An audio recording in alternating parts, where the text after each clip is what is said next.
शिक्षा के क्षेत्र में पूरे मिथिलांचल को राष्ट्रीय पटल पर पहचान दिलाने वाला दरभंगा का ललित नारायण मिथिला विश्वविद्यालय ने अपने 50 वर्ष पूरे कर लिए हैं। इसी को लेकर बीते वर्ष के 4 अगस्त को राज्यपाल द्वारा स्वर्ण जयंती वर्ष का शुभारंभ किया गया था। इस पूरे वर्ष में विश्वविद्यालय से जुड़े हर विभाग और कॉलेजों में कई बड़े बड़े सेमिनार से लेकर अनेकों कार्यक्रम आयोजित किए गए, जिसमें देश भर से शोधार्थी और छात्रों ने भी बड़ी संख्या में भाग लिया। अब आगामी 5 अगस्त को इस स्वर्ण जयंती वर्ष का समापन होना है, जिसको लेकर विश्वविद्यालय में तैयारियां पूरे जोर शोर से चल रही है।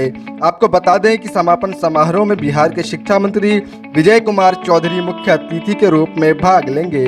50वां हम लोग पिछले वर्ष से मना रहे थे 50वें वर्ष का कार्यक्रम, और उसका समापन 5 अगस्त को होगा, जिसका उद्घाटन माननीय राज्यपाल जी ने किया था, स्वयं किया था ऑनलाइन मोड में, और ऑफलाइन मोड में उस दिन उपस्थित रहेंगे प्रदेश के माननीय शिक्षा मंत्री विजय कुमार चौधरी जी। तो गौरव की बात होगी मिथिला के लिए कि विश्वविद्यालय 50 वर्ष पूरा करके अपनी एक यात्रा निकल करके आ रहा है, उसका ये स्वर्ण जयंती वर्ष होगा, सम्मान का विषय। मैसेज क्या देंगे छात्र छात्राओं को?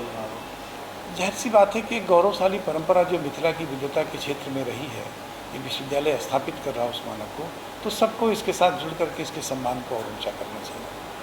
मिश्रा जी ने किया, सबसे पहले तो आप इसको किस रूप में देख रहे हैं और क्या ये प्रयोग विश्वविद्यालय हर एक विभाग में करेगा?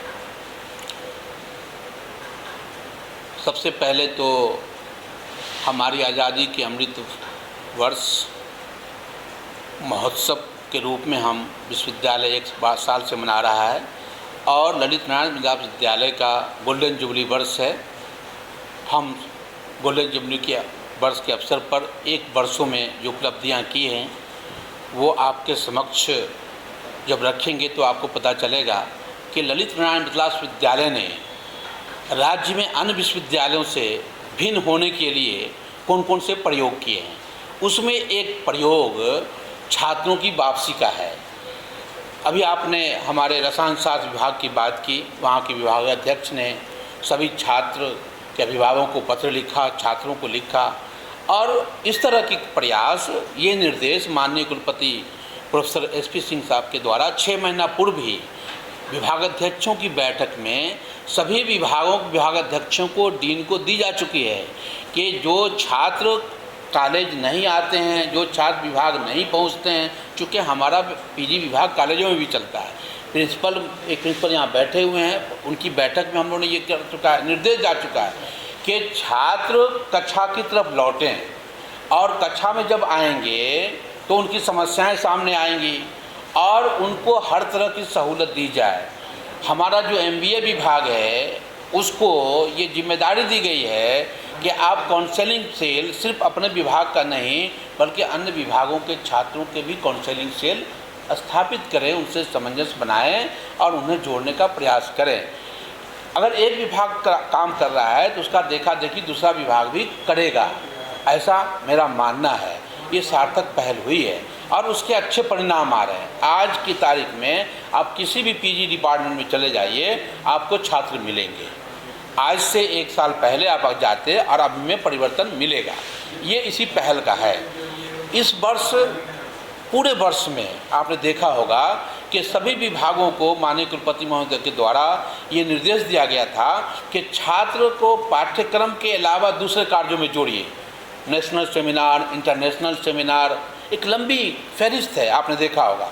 कोई ऐसा विभाग नहीं है जिसने इस वर्ष में कम से कम 5 सेमिनार न किया हो, और उसमें अच्छी खासी संख्या शोधकर्ताओं छात्रों की रही है। और आपको ये जान करके खुशी होगी कि इस वर्ष सभी विभागों मिला करके 337 PhD धारकों को हमने शोध पत्र पर PhD की डिग्री दी है, और उसकी गुणवत्ता के लिए सभी डिग्रियों को, जो पहले होता था कि डिग्री जमा किया कर दिएगा, उसको हम लोगों ने प्लेगरिज्म जो थ्योरी है चलती है हमारे यहाँ, उसको टेस्ट सर्टिफिकेट के बाद दिया है। ये राज्य में ये पहला विश्वविद्यालय है कि इसे लागू करके कर रहा है। हमने 1 वर्ष में आपको 200 पेंशनधारियों का पेंशन किया है। कल आपने देखा होगा कि कल माने 31 तारीख को संडे था, तो हमने 30 तारीख को ही जितने भी सेवानिवृत्त हुए उन्हें हमने पेंशन का पत्र दे दिया। आज के तारीख में हमारे पेंशन शाखा में कोई भी ऐसे पेंशनधारी नहीं हैं जिन्होंने अप्लाई किया हो और उनका लंबित हो। सर मेरा सवाल ये है जी। कि छात्र का अब भी जो होना चाहिए अटेंडेंस वो थोड़ा कम है, तो क्या एट्रैक्शन के लिए नए नए प्रयोग और भी किए जाए? नहीं, बिल्कुल एट्रैक्शन के लिए ये प्रयोग है कि सभी विभाग अध्यक्षों को, प्रधानाचार्यों को कहा गया है कि आप हर महीना इंटरनल उसका टेस्ट शुरू कीजिए, इंटरनल, ताकि वो जो होता है कि हम सिर्फ परीक्षा के समय आएंगे नहीं होगा, और उसका मार्क्स रखिए।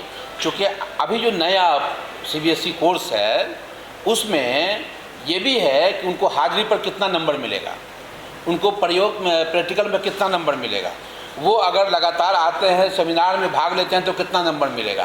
तो इन गतिविधियों को करने के लिए निर्देशित किया गया है। साथ ही मिथिला विश्वविद्यालय ये दावा कर सकता है राज्य में कि आज कोई भी कॉलेज में कोई ऐसा विभाग नहीं है जो शिक्षक विहीन हो। हमने अभी पहले से 350 गेस्ट टीचर थे और अभी 650 टीचर की बहाली करके हमने सभी कॉलेजों में PG विभाग में हमने शिक्षक को भर दिया है।